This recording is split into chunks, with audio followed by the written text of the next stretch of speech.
안녕하세요. 동락석회 이현숙입니다. 안녕하세요. 자, 여러분, 한국사, 세계사, 역사 공부 어떻게 시키세요? 책도 많이 읽히시고 교과서도 꼼꼼하게 보시고 다 좋습니다. 예, 저도 강력하게 추천하는 바입니다. 그리고 문제집 활용하는 것도 상당히 좋아요. 제가 이번에 추천드릴 문제집이 두 권이 있어요. EBS의 New Run 그리고 미래 에듀의 올리드 중등 역사입니다.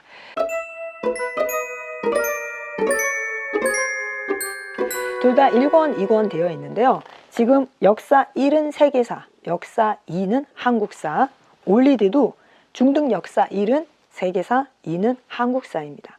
한국사, 세계사 다 괜찮은 것 같아요. 좋은 책입니다. 이 책의 추천 연령은요. 한국사를 공부한 친구, 5학년 이후 친구들과 꼼꼼하게 풀어볼 수 있는 좋은 문제집이에요. 올리드하고 누런 같은 경우는요. 한국사 급수로 치면 중급 이상 수준이라고 볼 수 있어요. 고등보다는 조금 설명이나 문제 난이도가 낮고요.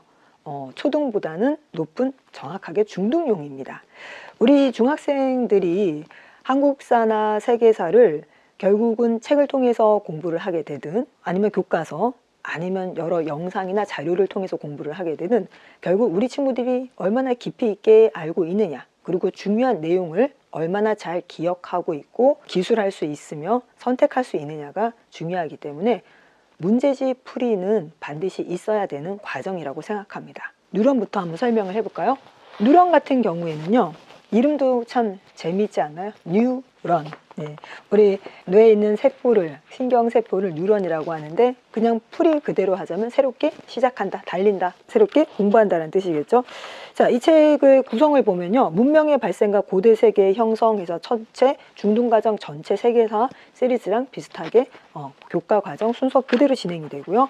첫 부분에는 역사의 의미와 역사 학습의 목적이라고 그래서 이렇게 내용이 정리가 되어 있습니다. 그리고 개념 다지기라 그래서 간단한 오지선다형의 문제와 기본 서술형의 문제가 제시가 되고 중단어 실력 쌓기라는 조금 더 난이도가 있는 중요한 문제가 등장하고 여기 서술형 문제가 등장합니다. 이렇게 해서 각 단원별로 문제가 나오고 1단원이 전체가 끝나면 단원 전체 평가가 진행이 돼요. 단원 전체 평가가 진행이 되고 나면 여기 이제 또 재미있는 게 하나 있는데요. 단원마다 마무리가 평가가 되면 대단원 마무리라 그래서 전체 단원을 정리하는 문제가 나옵니다. 그리고 각 단원마다 수행평가 미리 보기라 그래서요. 고대 문명 제국의 특징을 보여주는 유물과 유적을 탐구한다. 수행평가 문제 예시도 나와 있습니다. 뉴런은 전체적으로 제가 학생들과 풀어보면요. 제가 4학년 한 5월 늦어도 6월 이전에 한국사를 시작을 하고 그때는 상당히 이렇게 낮은 초등용 문제랑 같이 시작을 합니다. 그러니까 이론을 공부하고 문제를 바로 풀기 시작을 하는 거죠.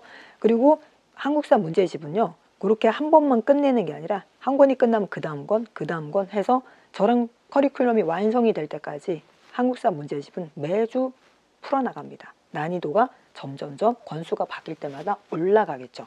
요거 같은 경우는 4학년 때 한국사를 시작한 친구들이 5학년 한 4월부터 풀기 시작하는 문제집이에요. 중학교 1학년 말 2학년 정도 됐을 때는 고등용과 중등용이 혼합이 되다 중2 이후부터는 완전히 고등용으로 바뀝니다. 사실 그때 정도 되면요. 한국사와 세계사에 대해서는 우리 아이들 거의 프로, 베스트가 되어 있습니다. 문제를 많이 풀라는 뜻이 아니에요. 자기가 공부해가는 양만큼 어디까지 왔고 어디로 가고 있는지를 문제집을 통해서 활용을 하라는 뜻이죠. 자, 누령 문제집이 이렇고요. 그 다음에 올리드 문제집 비교해 보여드릴게요. 올리드 문제집 같은 경우에도 제가 지금 세계사 문제집을 가지고 나왔는데요. 전체 차례는 중등 교과서 과정과 일치합니다. 올리드 같은 경우는 설명이 보다 좀 간략하게 도표 형식으로 되어 있어요. 저는 개인적으로 이렇게 문장 형식으로 설명이 되어 있는 것보다 어차피 책을 통해서 재미있는 이야기 형식으로 역사를 공부를 했기 때문에 저는 이제 문제집에서는 이렇게 표 형식으로 깔끔하게 정리되어 있는 걸 개인적으로 좋아하고요. 여기서 전체 이렇게 학습 풀이 이후에 문제로 실력 다지기 단원이 있고요. 자, 올리드 특강이라 그래서 유물 유적에 대해서 또 한 번 설명을 합니다. 그리고 고대 문명으로 다음 단계에 넘어갑니다. 역시 이 문제집도요, 대단원이 하나씩 끝날 때마다 실전 문제라고 해서 문제집이 나오고요. 전 이 부분도 좋았어요. 여기 감성사전이라 그래서요, 토닥토닥 글 한 줄이 여기 올리드에 실려 있는데요. 알 필요가 있는 것. 당신이 꼭 어떤 사람이어야만 하는 건 아니다. 당신이 꼭 어떤 일을 해야만 하는 건 아니다. 이 세상에 당신이 꼭 소유해야만 하는 것도 없고 당신이 꼭 알아야만 하는 것도 없다. 정말로 당신이 꼭 무엇이 될 필요는 없다. 하지만 불을 만지면 화상을 입고 비가 내리면 땅이 젖는다는 것쯤은 알 필요가 있을 것이다. 그러면 살아가는 데 도움이 될 테니까. 로저스 쉴러. 지금 이 순간 나에게 꼭 필요한 한마디. 네, 이렇게 감성사전이라 그래서 또 의외로 한 단원이 끝날 때마다 재미있는 감동을 주는 또는 깨달음과 성찰을 주는 짧은 시나 글이 실려 있습니다. 중학생 친구들, 초등학교 고학년 친구들이 풀기에 무난한 문제집. 네, 오늘 여러분과 함께 세계사, 한국사, 역사 문제집 알아봤어요. 자, 여러분 어떠세요?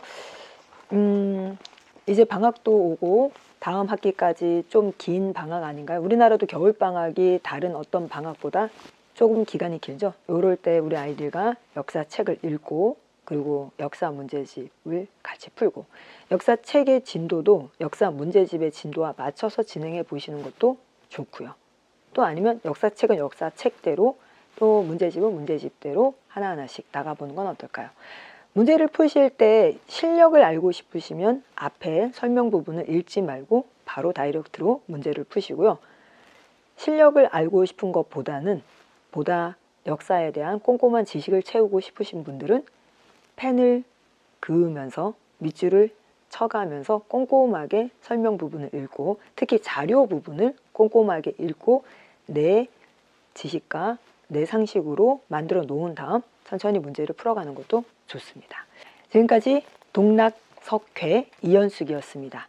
보다 많은 좋은 책, 문제집 여러분에게 소개하겠습니다. 여러분 너무 감사하고요. 우리 아이들과 행복한 하루하루 만들어 가세요. 감사합니다.